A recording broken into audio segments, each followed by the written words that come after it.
Hello students, कैसे हो?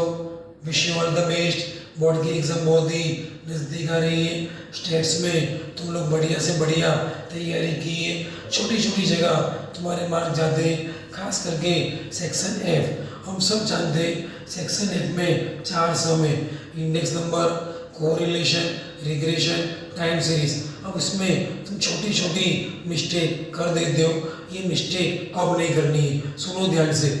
पूरे स्टेट्स में जब कभी भी बॉक्स बनाना है तो बॉक्स लाइनिंग से बनाना है, और दूसरी चीज़ बॉक्स बनाना है जैसे रूटीन में कर देते विदाउट लाइनिंग, ऐसे नहीं, बॉक्स कंपलसरी। देखिए बोर्ड पे ऐसे लाइनिंग करनी है। गलती क्या करते हो तुम लोग कि लास्ट में sigma x, sigma y, sigma u, sigma v, sigma u v, sigma u square, sigma v square, ये आप लोग लिखते नहीं हो, टोटलिंग कर देते हो, पर ये लिखना खूब ही जरूरी है।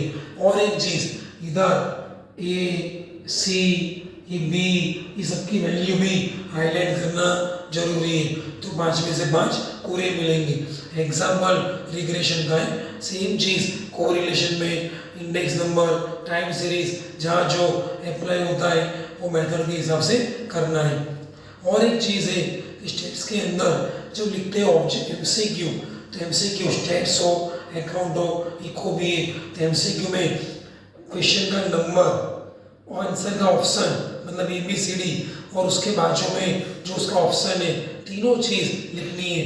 मतलब कि number 1 option alphabet C, answer is Fisher. Number 2 alphabet is B, answer is +1। ऐसे पूरे लिखना है। एक और चीज है कि स्टेट्स के अंदर जब अपने डायाग्राम होते हैं कोई भी किस्म के, तो ऑलवेज डायाग्राम पेंसिल से करने। कोई भी जगह पे जैसे नॉर्मल डिस्ट्रीब्यूशन में डायाग्राम है तो डायाग्राम पेंसिल से करने, पेन से करने नहीं है। और पूरा पेपर में जो फाइनल आंसर आता है सेक्शन CDEF, फाइनल आंसर अलग से लिखना है और उस पर बॉक्स करके हाईलाइट करना है। दूसरी इंपॉर्टेंट चीज, स्टेट्स में सेक्शन बी पे खास ध्यान दो।